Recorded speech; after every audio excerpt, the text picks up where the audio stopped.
Hello friends, welcome to my YouTube channel Foodie Choice. आज हम बनाएंगे वेजिटेबल दलिया। अगर आपको मेरी रेसिपी पसंद आती है तो मेरे चैनल को सब्सक्राइब, लाइक और कमेंट करना ना भूलें। चलिए देखते हैं दलिया बनाने के लिए हमें किन किन चीज़ों की ज़रूरत होगी। यहाँ मैंने आधा कप दलिया लिया है, एक मैंने गाजर ली है जिसे मैंने बारीक काट लिया है, आधा कप मटर और आधा कप मैंने गोभी का फूल लिया है, आधा कप मैंने ली है छिलका मूंग दाल, 2 टीस्पून के करीब मैंने यहाँ पर नमक लिया है, धनिया लिया है फॉर गार्निशिंग, 1 टीस्पून मैंने हल्दी पाउडर लिया है और 1 टीस्पून गरम मसाला, 1/4 टीस्पून जीरा, घी और 1 हरी मिर्च बारीक कटी हुई। चलिए सबसे पहले हम अपने दलिया और मूंग की दाल को धोकर अच्छे से पानी में वॉश कर लेंगे। उसके बाद हम गैस पर अपने कुकर को रखेंगे और हाई हीट पर 1 चम्मच घी उसमें डालेंगे। जब हमारा घी गर्म हो जाएगा तो उसमें हम अपना जीरा ऐड करेंगे। देखिए हमारा घी गर्म हो चुका है, अब हमने इसमें अपना जीरा ऐड कर दिया है। उसके बाद हम इसमें हल्दी पाउडर ऐड करेंगे।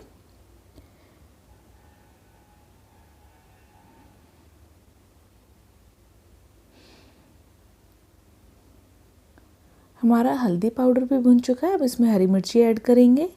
हरी मिर्ची और हल्दी को हम दोनों को अच्छे से चलाकर भून लेंगे।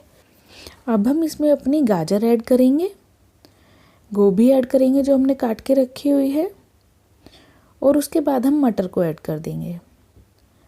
अब हम तीनों चीज़ों को अच्छे से एक बार चला देंगे जिससे कि इन पर भी मसाला लग जाए। हम इनको भी अच्छे से चला देंगे। अब हम इसमें अपना गरम मसाला जो हमने 1 टीस्पून के करीब लिया है और नमक, सॉल्ट आप अपने स्वाद के अनुसार भी ऐड कर सकते हैं। अब हम दोनों चीज़ों को मिलाकर डालकर अच्छे से मिला देंगे। अब हम इसमें अपना दलिया ऐड करेंगे जो हमने वॉश करके रखा है। ये बहुत ही हेल्दी होता है और ये डाइटिंग और आपको वेट लूज़ करने में बहुत मदद करता है क्योंकि हमने इसमें बहुत ही कम ऑयल का यूज़ किया है और ये बहुत ही अधिक न्यूट्रिशियस और हेल्दी होता है। अब हम इसमें मैंने पानी के लिए इस कप का यूज़ किया है। आप किसी भी कप से मेज़रमेंट कर सकते हैं जिससे आप दलिया मेज़र करेंगे। यहाँ पर मैं 1 कप दलिए में जो मेरा दाल और दलिया है टोटल मिलाकर 1 कप है, तो इसमें मैं 4 कप के करीब पानी का यूज़ करूँगी। अगर आप 1 कटोरी दलिया और दाल लेते हैं दोनों मिक्स करके आप 4 कटोरी पानी का यूज़ कर सकते हैं। यहाँ पर मैंने 4 कप पानी ऐड किया है और मैं इसको अच्छे से चलाकर अपने कुकर को बंद कर दूँगी। हम इसको सबसे पहले हाई फ्लेम पर 1 विसिल आने तक पकाएंगे। उसके बाद मैं गैस को सिम पर कर दूँगी और 20 मिनट के लिए इसको पकने दूँगी।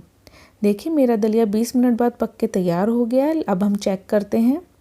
आप देख सकते हैं दलिया बिल्कुल अच्छे से बन गया है। अब मैं इसको अच्छे से चलाऊँगी, थोड़ा सा हम इसको मैश करेंगे जिससे ये अच्छे से आपस में मिक्स हो जाए। देखिए हमारा दलिया कितना अच्छा पक के तैयार हो गया है। अब हम इसको 2-3 बार अच्छे से चला देंगे। आप देख सकते हैं मेरा दलिया कितना अच्छे से मिक्स हो गया है।